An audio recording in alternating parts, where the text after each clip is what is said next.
Hey, this is Dustin Nickel from the Unspun and Unwound podcast, episode 4. Today's guest, we had Jessy Savage. You're not screwing up the name again. You'll hear that I screwed up her name in the podcast by calling her by her birth-given slave name. And that was a different Jessy that I knew. It's kind of like a phoenix has risen out of the ashes in a way, because I am stoked for what she's doing. And pardon that really bad pun, I didn't even really mean for it, stoked, but either way, her path towards sobriety has been kind of inspiring. I've barely touched into her blog, and it's just really interesting stuff. You could check out the other part of her website at jessysavage.com, and she talks more about music and her approach to the local music scene in Victoria. There's so many bands that come through there.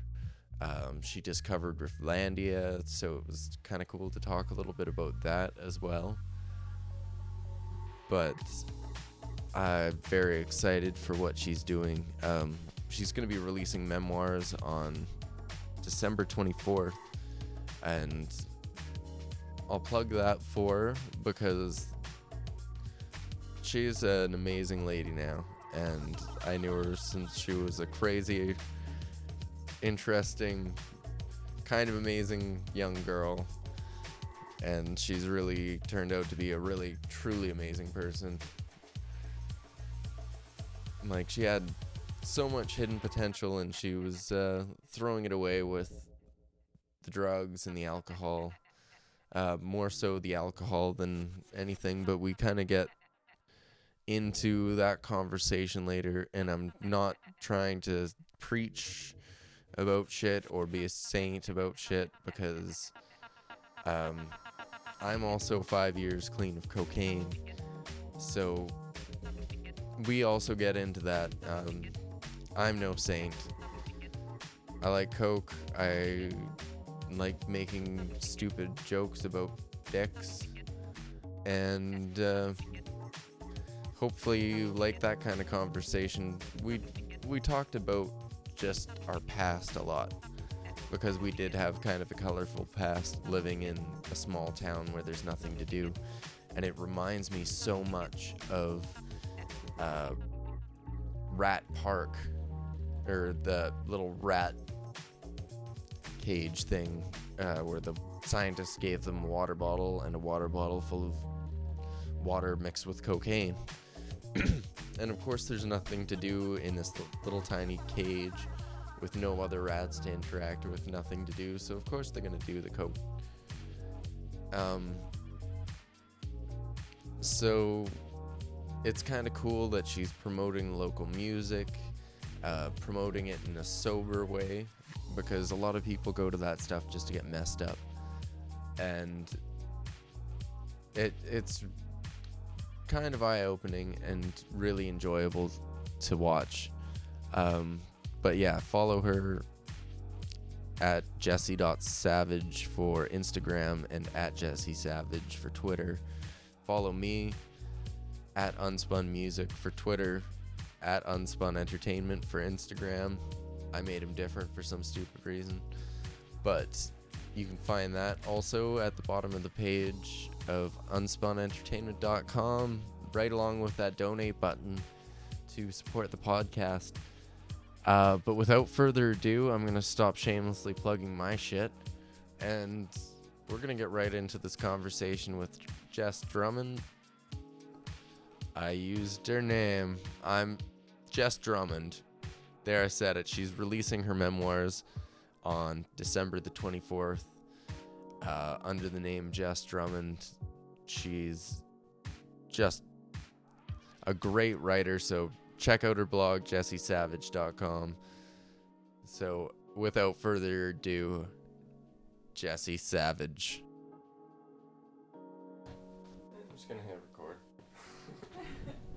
Edit it all later.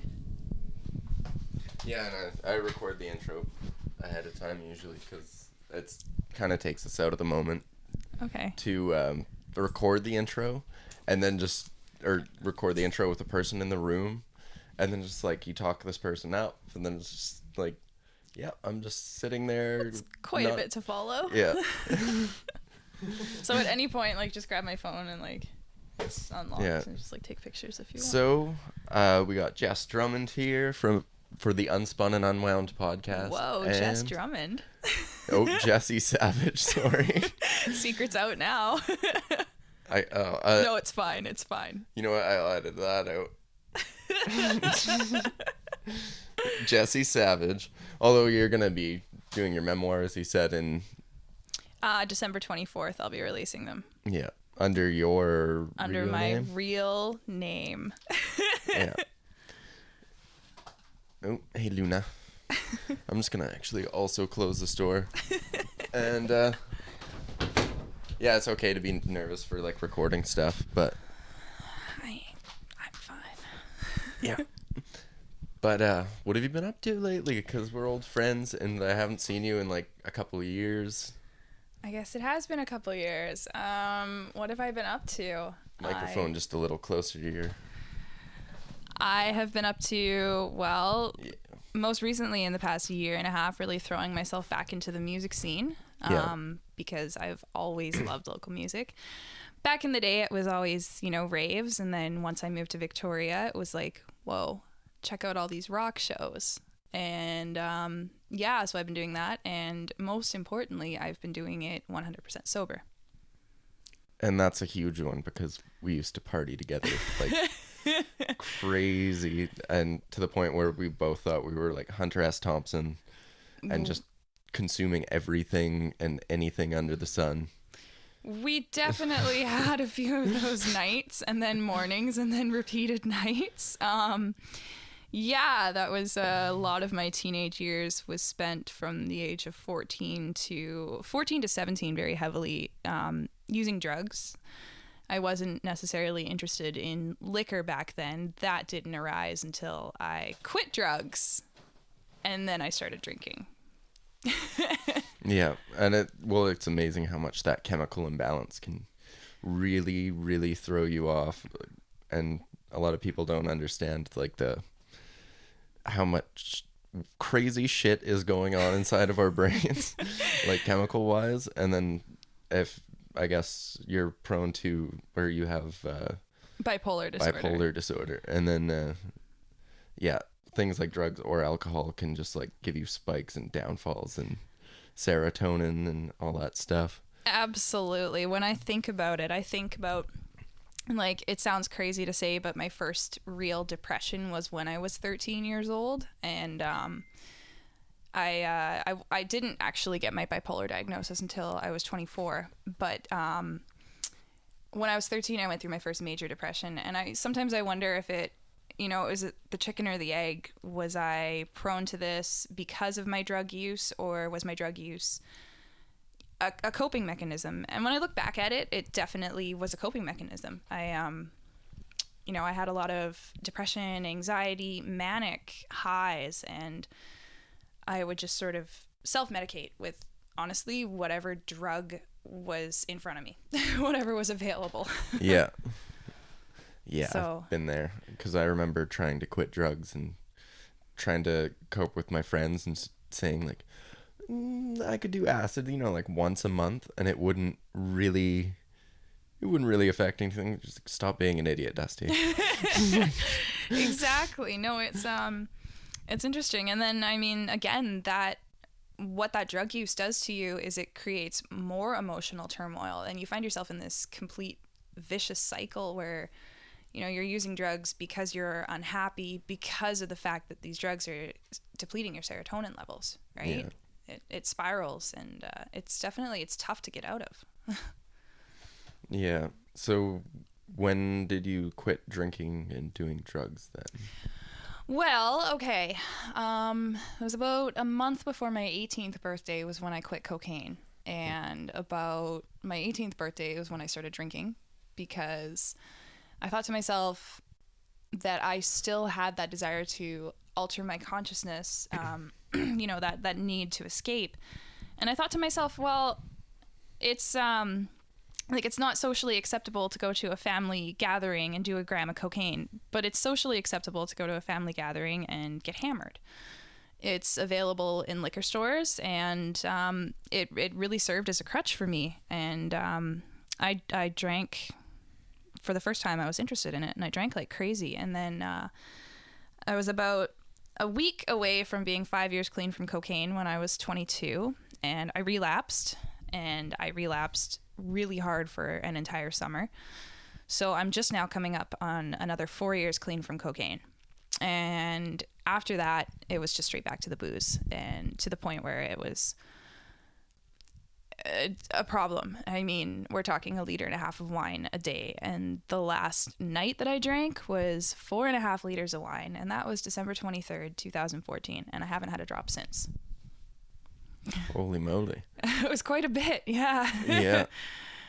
Well, Yeah. like, I guess I'm about 5 years clean from cocaine. Congratulations. Yeah, thank you. Well, and it's funny because when I introduced myself at Yuck Yucks, I was like, I've been about 5 years clean. People like clap. I'm like, don't fucking clap for me. I shouldn't have been doing it anyways. No, exactly. I know, right? But I'm stoked that you're actually clean, like away from all that stuff, and then we can have like nice level-headed conversations and not have just endless amounts of booze get in the way. It is really interesting to see how your friendships change without the drug and alcohol, interfering. I mean, especially with me and you, we met when we were both partying, right? And that's how our friendship started, was revolved around drugs and alcohol. And look at us now today, right? It's you definitely have friendships that, unfortunately, the only things that you have in common is the fact that you want to get fucked up together. And then you have your friendships where it's completely authentic and there's no drug or alcohol or any substance that prevents that. Yeah. So. And yeah, I guess there's like the falling outs and stuff that you have with certain friends during those party times too, because it just takes complete control of people's lives. Absolutely. And it's really tragic to see that, but for me especially, there are friendships that I have had to let go of because I don't want to drag myself down to that just to find that you can't pull someone else back up. If somebody doesn't want to help themselves, then there's absolutely nothing that you can do. Yeah. Which is powerful, and it's true. And it's really sad. I do miss quite a few of my friends, you know? Yeah. And then, but like you said, like if they can't, well, I guess kind of what I got out of what you're saying excuse me, is like you kind of can only really help the people who are willing to help themselves. And that's kind of what I like to try to do in so many ways. Like I've had friends, and you know these people, but we'll leave names out of it. No names. But when they were partying with me, like back at my first apartment, and they'd be passed out in my hallway. I remember outside that my apartment. Door.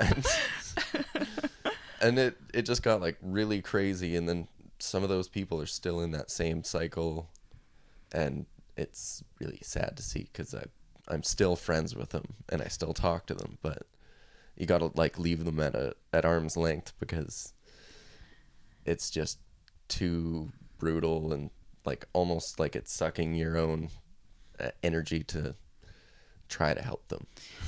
It is. It's I mean, it's a real conundrum because ultimately what I want to do with my sobriety is I do want to help people, and no names.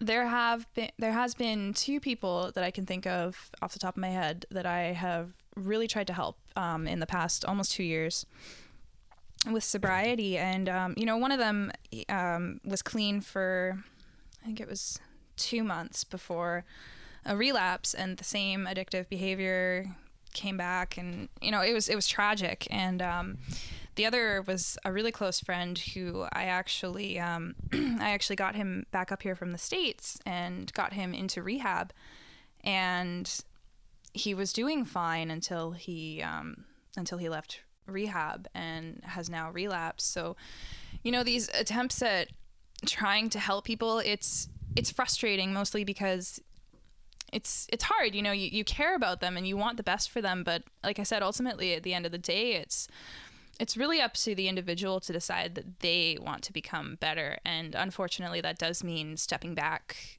and keeping your friends at an arm's length. They'll know that you always care about them, but you can't do everything for somebody, right?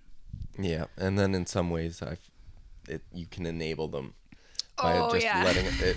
It's like sorry. It's like, well, I guess you can get away with it. I guess you can get away with it. Yeah, it's okay. This happened again. I mean, enabling, that's a whole other...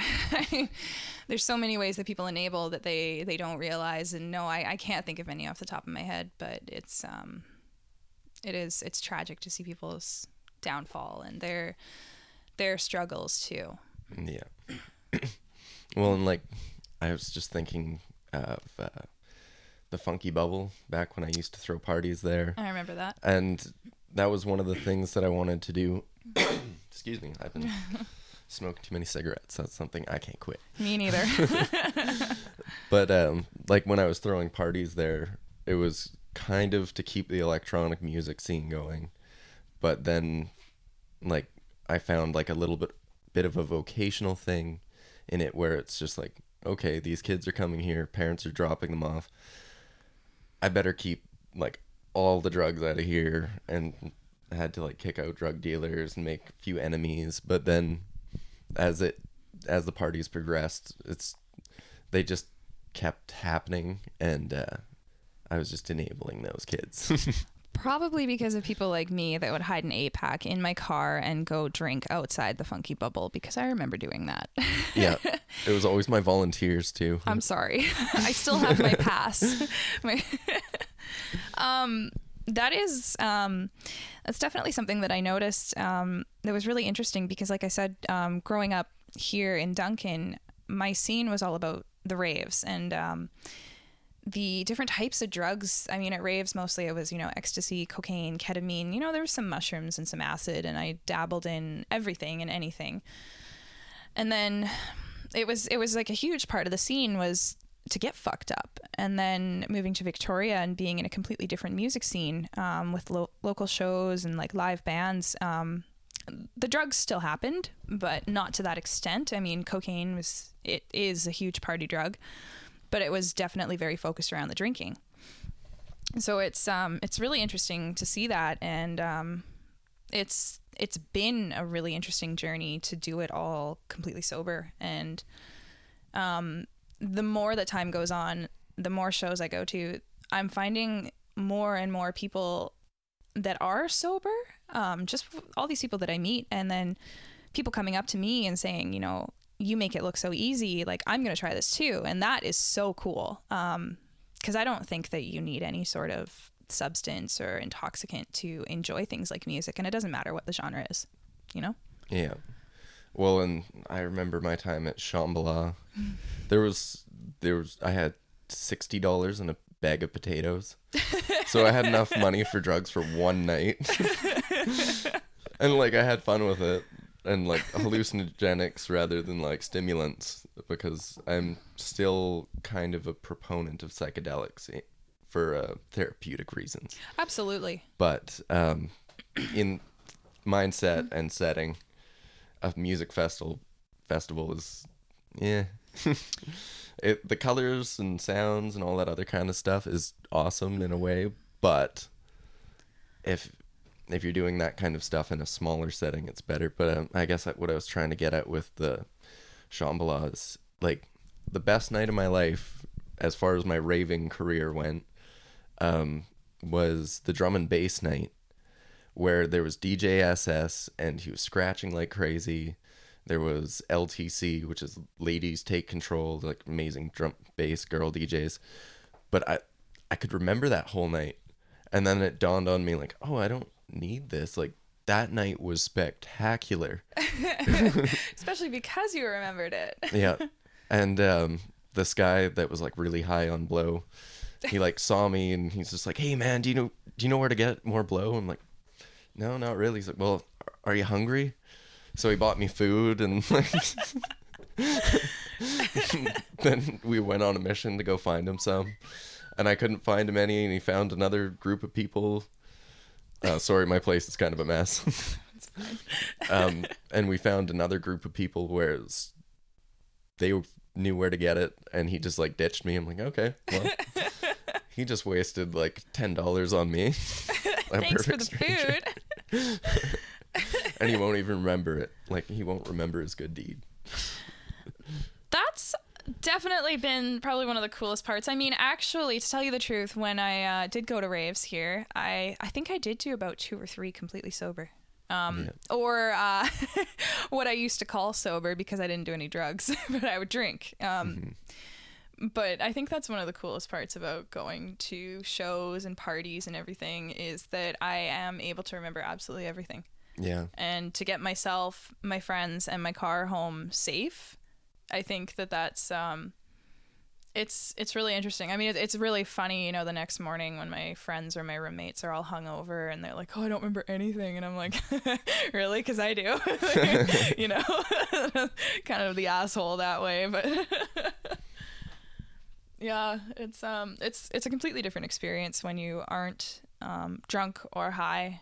It's and at first it terrified me. I was so scared to go to a show and be sober, and I did it about 3 months into my sobriety, and I probably should have waited a bit more, but I managed to push through it, and the next time it was easier and easier and easier. And you know, things like, I've been to Lucky Bar now more times sober than I ever have drunk, so for me it just feels normal. So that's actually kind of a cool experience, to like go to a bar like Lucky Bar where there's an awesome show happening, like name whatever band that crosses through there. There's been so many good acts. So many. But to enjoy the whole thing, and that's why I kind of like doing sound, because then I force myself not to drink. It's like I'm working. Absolutely. I don't drink while I work. So then I can enjoy the show, and then like figure that drinking stuff out after if I feel like it. Totally. I mean, everything all the awesome stuff happens after the show too. The after parties. I still love the after parties. Yeah. I'm still, like I said, I'm still very, very immersed in it. It's just a completely different perspective. Yeah. Well, like, say that last stand-up comedy show, I'm going to give a shout out to Big Tuna Productions, because those guys are awesome. Rob and Cheryl, amazing people, good comedians. But for their show, they had like Red Arrow on tap, and they make pretty good beer. I could have had it all night and for free, like there's pitchers and stuff going around for comedians and staff, but no, not when I'm working. And even then, when I got home, I was like 3 or 4 in, and I had the spins, and I had to like after. Oh wow. Yeah, like Kendall was asleep, and she like stayed up and waited for me, and like she went to bed, and I like had to like sit there and like watch YouTube videos for a while. I'm like, just okay, to stabilize. Okay, I'm gonna puke in like 15 to 20 minutes. Oh my god. Then I'll feel better, and then I'm gonna go to bed. And it's like, that's no way to live. No. I kind of had the same experience happen this summer. I had the opportunity to work with Do 250 for Rock the Shores. Yeah. And I mean, again, I could have had free drinks. I could have had beer all night, and I didn't realize it until after the festival was done that, you know, here it is, the opportunity to drink as much as I wanted for free, and I didn't even realize it until afterwards, right? So yeah, more for other people. Exactly. Yeah, you know, the artists needed it more. Yeah. I would hate to think about what my tolerance is like now. I imagine it wouldn't take me very much to become completely belligerent, and I don't want to find out. Yeah. If I do stand up, that's when I might have one. But then everything, I believe in moderation. Like, Absolutely. like when you were trying to go like more sober and stuff, did you look into any like Buddhism, Taoism, or any philosophy kind of thing? Oh, wow. A lot of inwardness, I guess. A lot of inwardness, because it was, I fell into the worst depression that I've had ever. Coincided a few months before I decided to quit drinking, and like during that time I didn't even drink that much either, and then it wasn't until after I got the diagnosis and was on my medication that I really hit the bottle full force again. But during that time I was in a lot of therapy, and it was a real eye-opener to to get in check with yourself and in check with your emotions. And eventually, I mean, after the big night, the last night of drinking, I woke up after Christmas, after missing Christmas with my family, Yeah, and realized that I wasn't doing the work that I needed within myself. I was drinking away all of my troubles. So I'm not sure what exactly I got into during my sobriety. I think it's a definite spirituality. I have a lot of personal beliefs and theories and thoughts about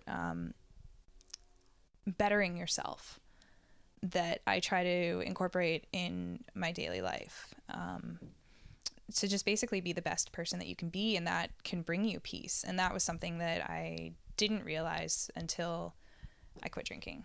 And to tell you the truth, I mean, between that and the sobriety, my bipolar disorder is completely under control. It doesn't affect my daily living at all. I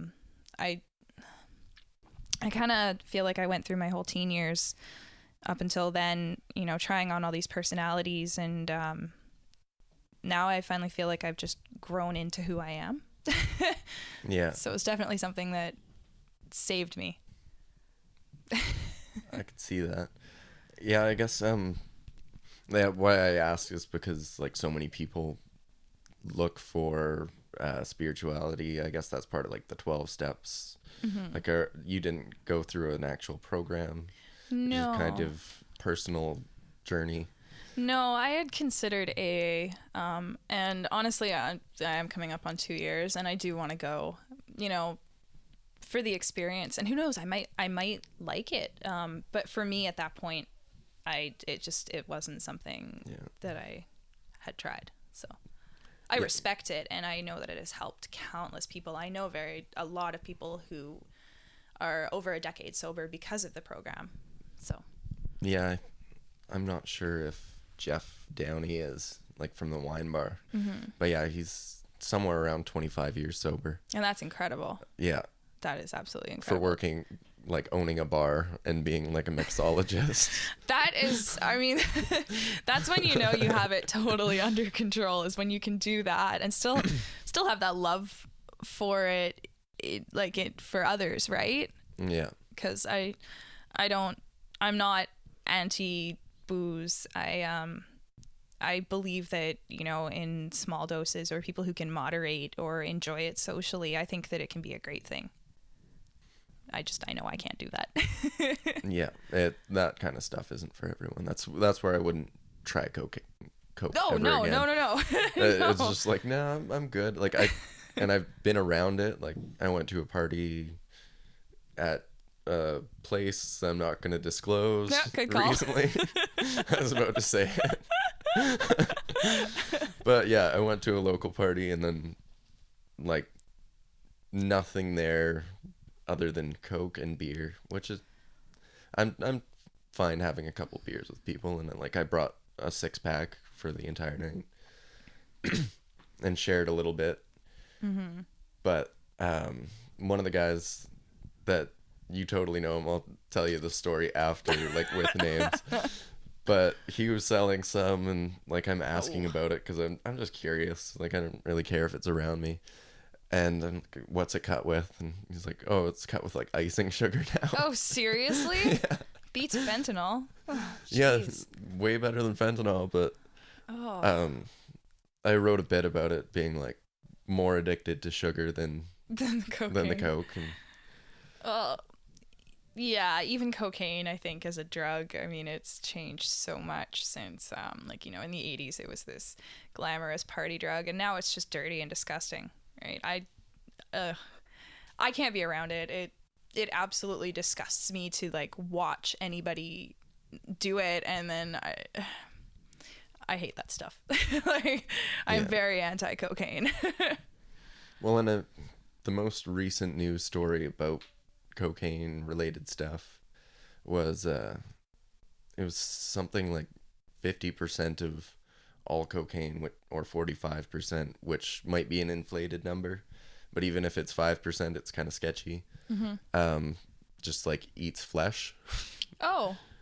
There's a chemical used in like the growing process of everything, or like the manufacturing process. I didn't read too much into it.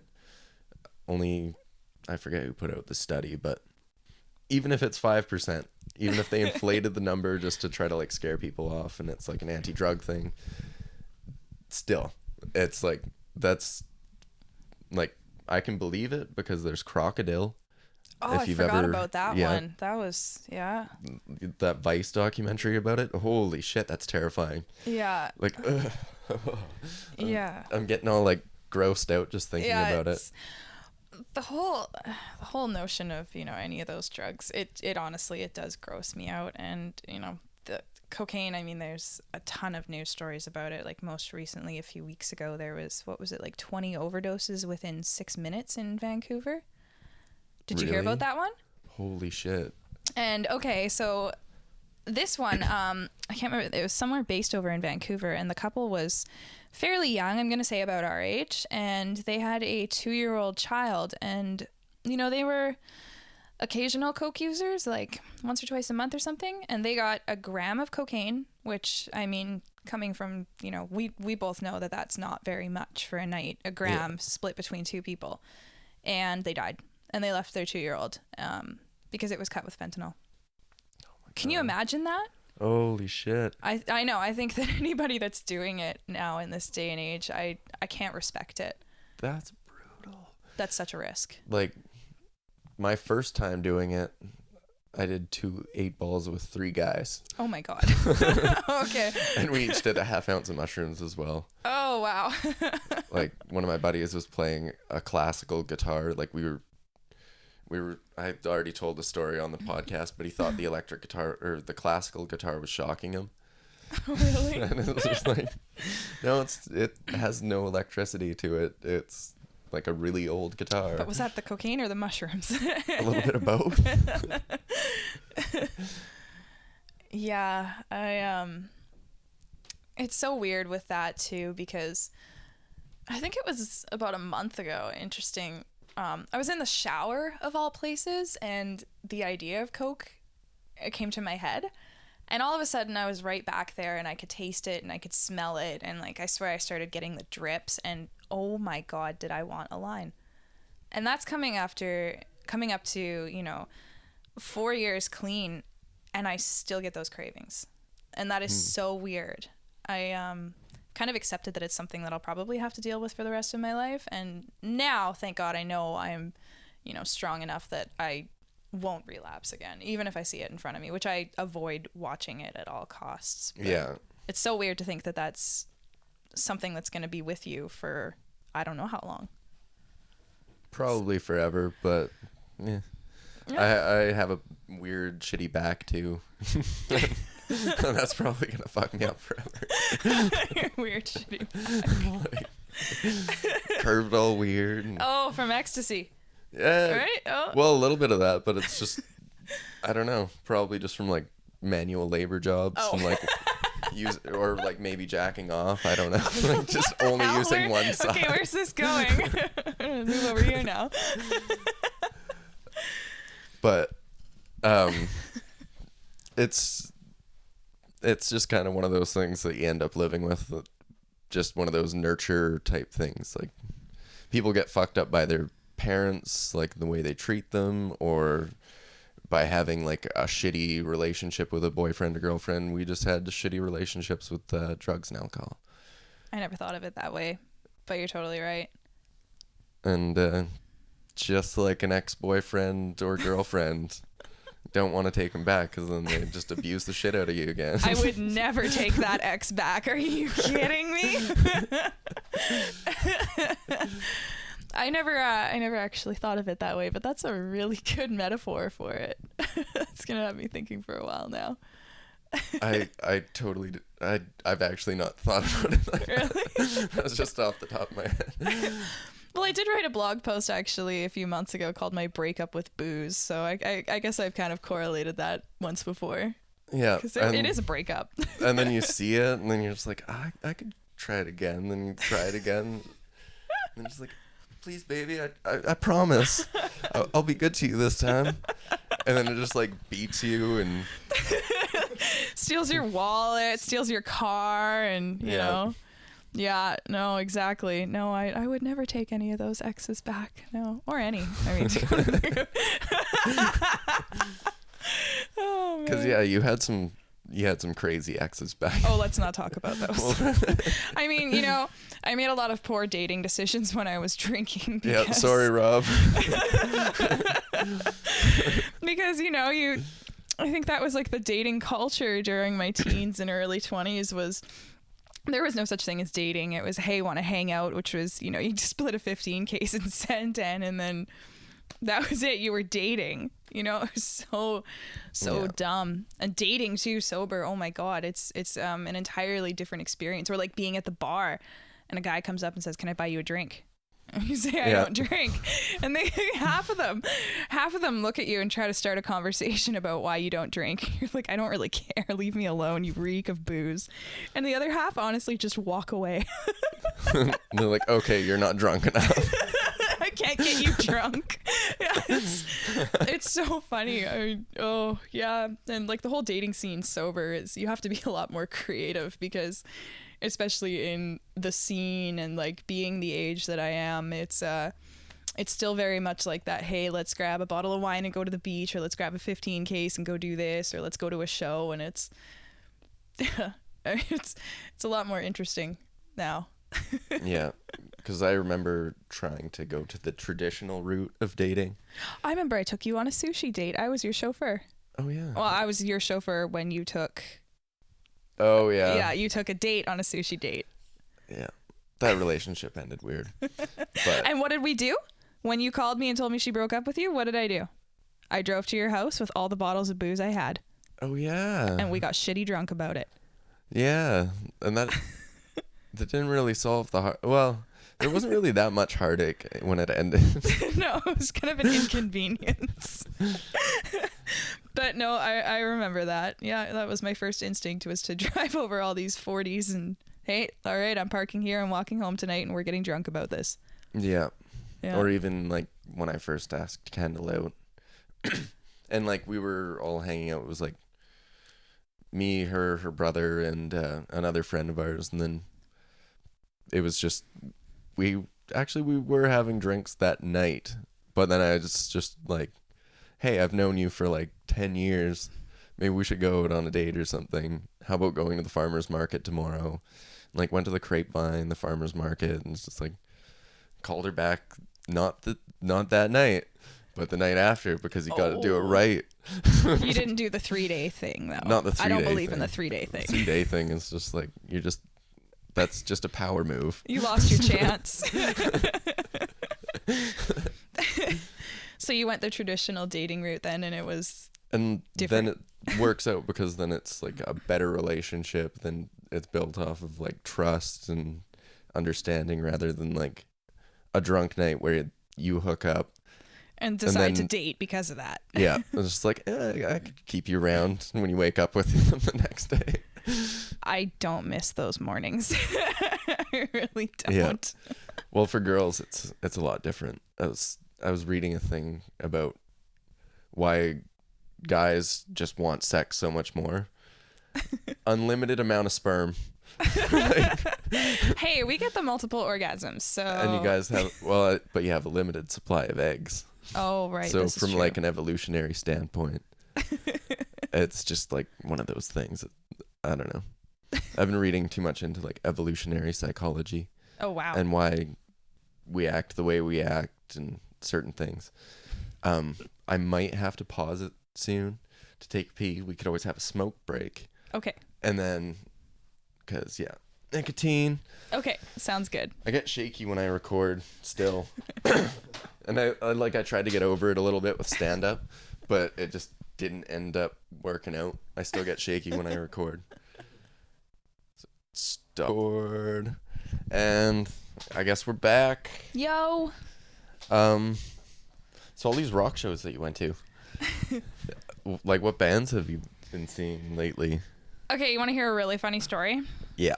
Okay, when I first moved to Victoria, like 4 years ago, I'd heard of this band, Space Boots. And they're one of my favorites. And everyone always said, like, stay away from Space Boots. They're notorious womanizing partiers. So I was like, okay, I'm going to stay away from Space Boots. And... It's all good. Is it? Okay. So it was about a month or so into my sobriety, hanging out with this guy. We're sitting at the beach, and he says, "Oh, you should come see my band play sometime." I'm like, "Okay, well, who's your band?" And he said, "Space Boots." And I was like, "Oh, fuck." Right? So they had a show coming up the next month, and I went, and it was incredible. And honestly, all of the guys in the band have been like family. That's the thing about them, is like they're total family. And they've all supported my sobriety like nobody's business. It's been incredible.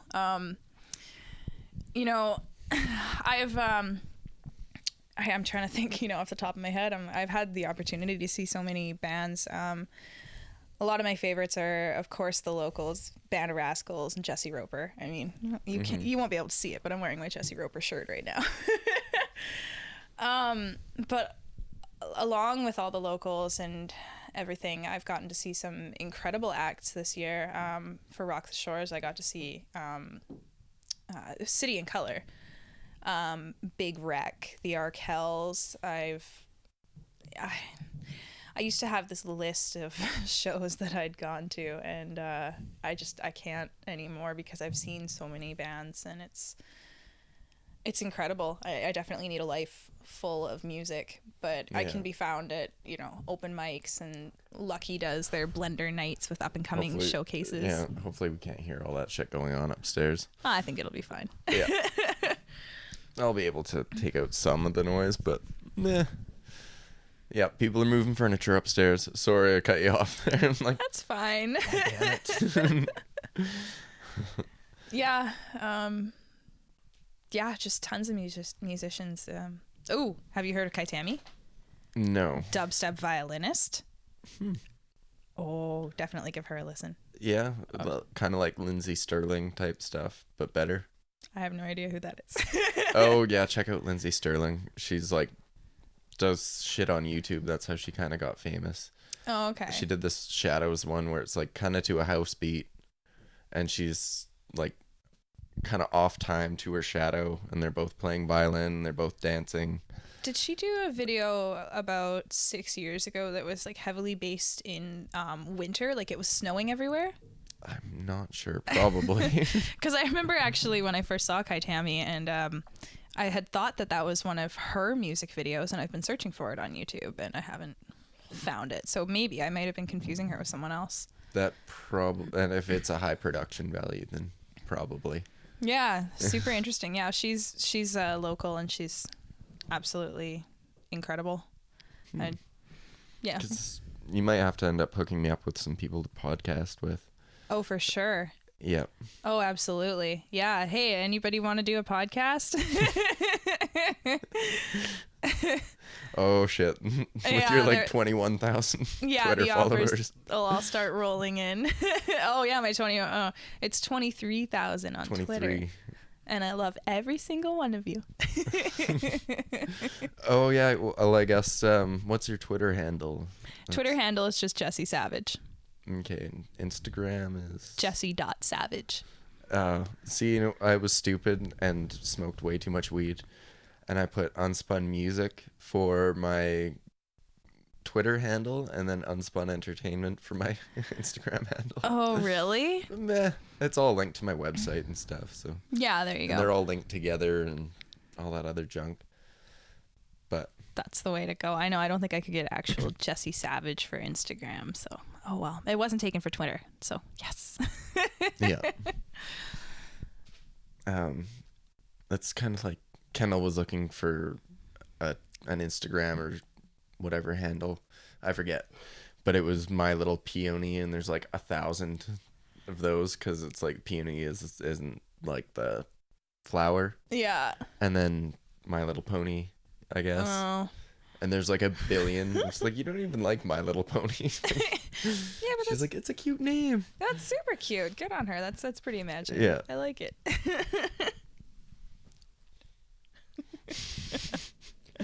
But now we're just going off about Instagram. I know, right? Meh.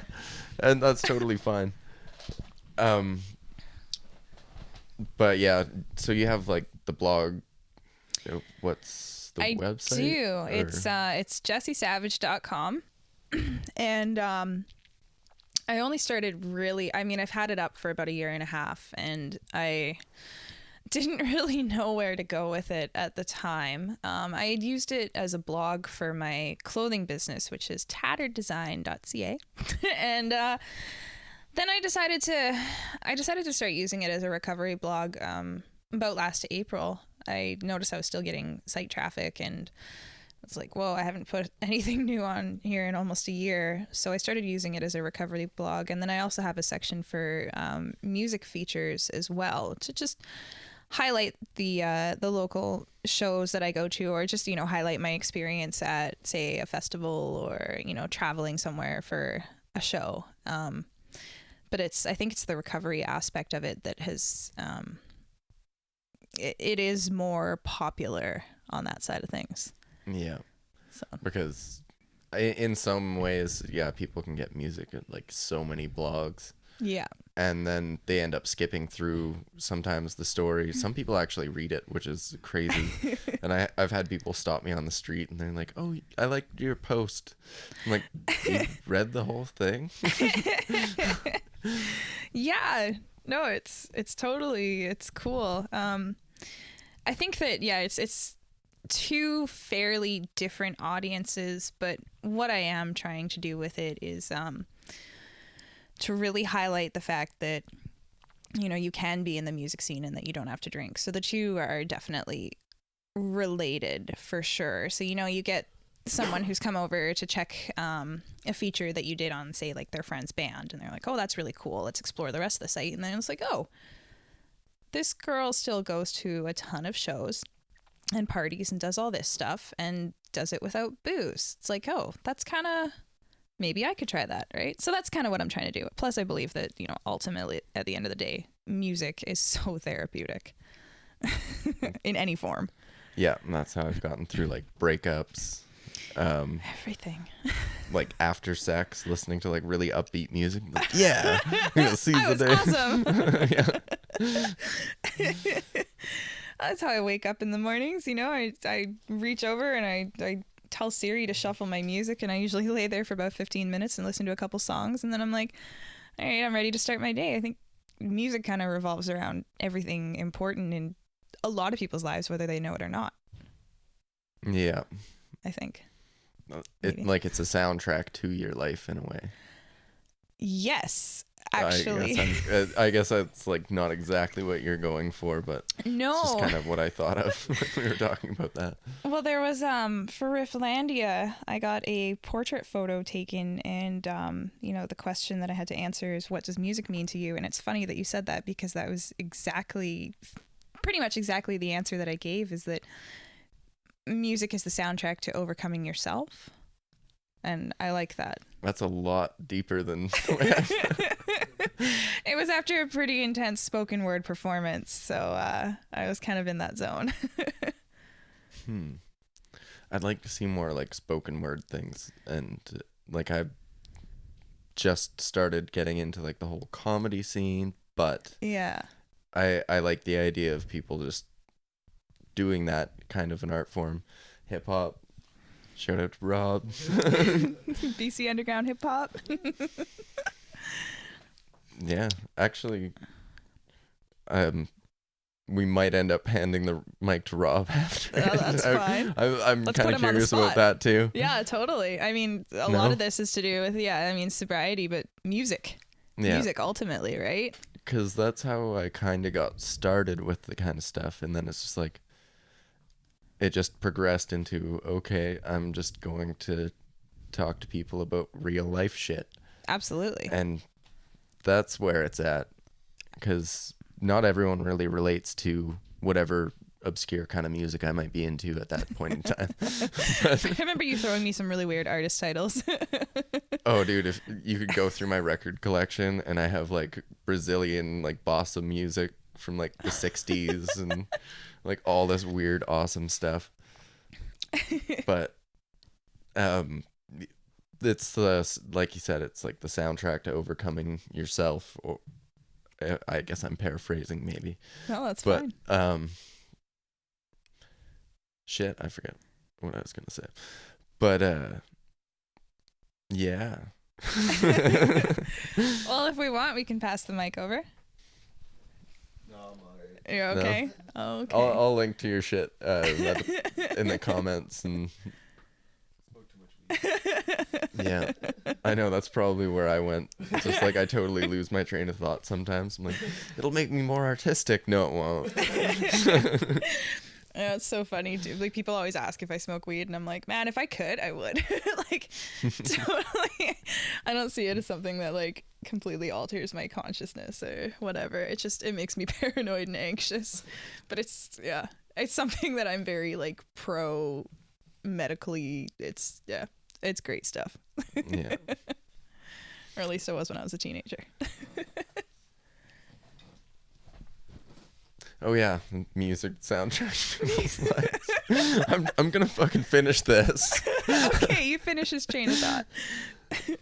But yeah, trying to appeal to people on a more personal level is better too. Like even when with the joke writing and stuff, the laughs that I got more when with my one and only stand-up thing, or even when you look at people talking spoken word stuff, they write from the heart. It's more, it hits people in the heart, and it's not just like airplane jokes. I guess for me, like I don't go on airplanes, so why would I write airplane jokes? I guess they can kind of relate to it, but not everyone does.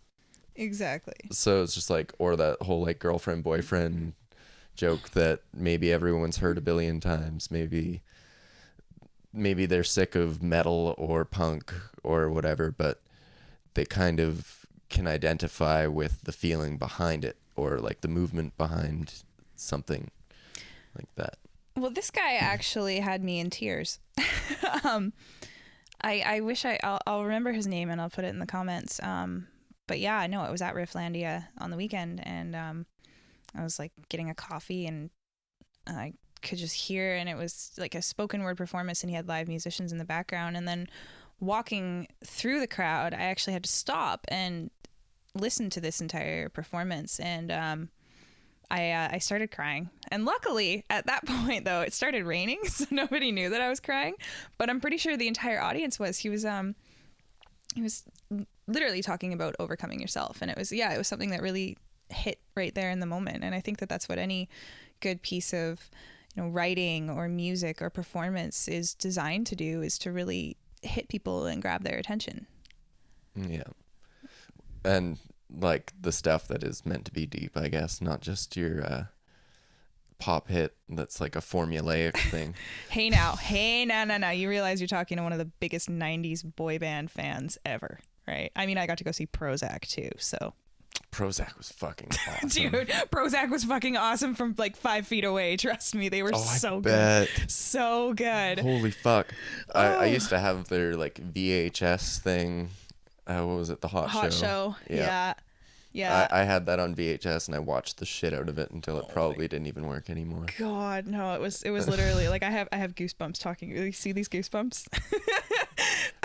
But that made me feel like a complete different way. Prozac's music, even though it wasn't really that deep, I guess, it did serve a purpose in that it made me think about like love kind of stuff and like Totally. being romantic versus being kind of like the jockey dicky kind of guy. And I know it was all like a bit of a satire in their videos, but it's Well, because there was Simon was the hopeless romantic, and then Milo was sort of the jock, right? yeah, that or vice versa. I can't You might remember. get some like online hate because of that, but whatever. Oops. Not a Huge true fans. 90s kid. No, man, growing up with like, you know, love songs from like the Backstreet Boys and the Moffats is like, that's, especially being a young girl, that's what you strive for, is that romance, right? And I think it was a really cool time to grow up for that pop generation. Yeah. I guess I never really got into them at a younger age. Like, I appreciated their music later on because it was just like, I can actually say I enjoy that now because I'm not just like this kid that's afraid of looking cool. I never cared. I was never cool. But like, I remember bringing the Presidents of the United States album to like this music class for like elementary school. Yeah. And it was their second album. So I guess I'm dating myself this way. But either way, it's a really good album. They're an amazing 3-piece band, but everyone was into like Spice Girls and Backstreet Boys. Yeah. And like people are like, this music's gay. Really? What? I was a totally different generation, and you know, I do still have a lot of love for like catchy pop songs on the radio. I can't say that I'm like a dedicated Justin Bieber fan per se, but I probably know the lyrics to some of his songs from listening to the radio. Yeah. But you know, there's always all sorts of catchy stuff, and it's like, oh shit, that's in my head. How did that happen, right? But I don't know. I mean, I also get local bands definitely stuck in my head, you know, people that don't even have radio play, and it's an interesting scene. I think it's probably the best way to describe it. Victoria itself has like a really incredible island scene for music. Yeah, I wouldn't mind moving there soon, but Oh, you should do it. yeah, I just took a job back because Lots of jobs in podcasting Victoria. doesn't pay. You can't walk down the street without seeing a now hiring sign. Yeah, that's true, but I've been so industrial and agricultural for so long. This is true. I get high pay with agriculture. Sadly. This is true. And this isn't a knock on like the place that I work at, but it's not a forever thing. No. But that's how I did buy a lot of the sound gear. Like, boss gave me a loan. Ooh, and then you quit. Yeah, and I quit, but I'm still like I pay it back here and there by doing things. Like, thanks for the loan. But see ya. I just, to be legal and covered and stuff, I want to pay it back covered under like BC Medical. Absolutely. Just so, in case I hurt myself. Yeah, absolutely. And legally to like be there doing stuff, I'd have to actually work there. Or insure myself. Well, it's definitely like really cool to see what you've done and what you've accomplished since the last time I saw you, because I don't remember the last time I saw you. It's definitely a couple of years ago. I think I've actually gone to see your parents more recently than I've seen you. Probably more recently than I've seen them. Which is sad. I need to visit my parents. Are you kidding? I love visiting your parents. Your parents, when I was a shithead teenager, were so good to me. And anytime I got kicked out or had nowhere to stay, even when you weren't living there, I was living there. Yeah. They were so good to me. Yeah, everyone's lived in that basement. I think I got the couch in the living room, I think. Oh no, there's the anyway. The pink room or Anyway. No, it's really cool to see, you know. Yeah, like I said, like a friend that I grew up partying with to like see you turn into an adult, and you know the things that you're doing for yourself and the podcasts, like that's incredible. Yeah, and vice versa. Like with the blog, and we're just like, sorry for the analogy, we're just jerking each other off here, but I don't really care. Just make me feel good in my heart. Like, add a disclaimer that I'm sitting on a couch and you're on a chair. We are not jerking each other off right figuratively. That's not how this is working. I say that to like some of my guy friends when it's just like we're complimenting each other. I'm like, all right, this is starting to feel weird. No, it feels really good. No, but like the blog thing and then the sobriety, huge sobriety thing, like because I had to take a lot of those people out of my life when they were drinking and partying really hard, because then it would get me to say like, yeah, state. or become a summertime alcoholic again and just like get trashed.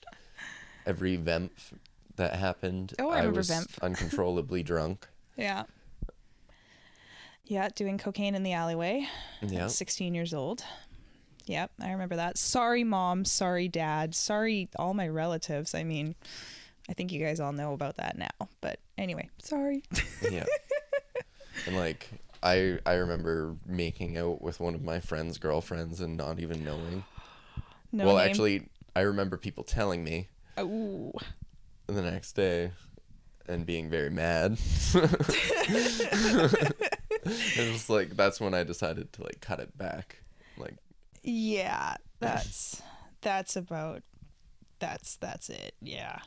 Actually, you know, I kind of blurred memory. One of the last times that I saw you, and I can't believe that I remember this because it was 1.5 liters of wine and like 4 shots of tequila in, but I ran into you outside the clock tower in Duncan, and I had just woken up from driving back to Victoria. I thought it was 8 a.m. and it was 8 p.m. And like very, very drunkenly telling your girlfriend at the time that she better not hurt you or I'll kill her. Oh God. You know, just all these like dumb things you do when you're drinking. yeah. I don't miss it. No. I mean, yeah, no. Yeah. Oh, sorry. I just saw a text, Kendall, and I got to pee soon. But I guess we could end up cutting it off soon. So, we already got your Instagram, but we're gonna throw it at the end anyways because that's just the best way to do it. For sure. Instagram, Jessy.Savage. Twitter, Jessy Savage. And you can find me on Facebook too as Jessy Savage. My personal profile and my public figure profile both have the same picture, but you know what? Go ahead and like my page and add me as a friend on Facebook. All I post is music and inspirational stuff, and so, you know, I'm a good friend to have on Facebook. And shoot me a message if, you know, you're having any struggles with, you know, mental health or addiction or anything. I'm always down to chat about it. Yeah, that's actually a good final ending. Yeah, for sure. And for me to ruin it, Unspun Music on Twitter and at Unspun Entertainment for Instagram. That's not ruining it at all. At unspunentertainment.com for my website. Nice. What's your JessySavage.com. Yeah. So all your stuff is very simple. My stuff is a little bit of everywhere because I do it in pieces because I smoke too much weed. I'm so stoked on your sobriety, Jessy. Thanks for doing this with me. Thank you, Dustin. So good to catch up. This was good fun, and I'll just end up recording the intro after, and I'm gonna pee. So big kiss, everybody. Bye. Mwah.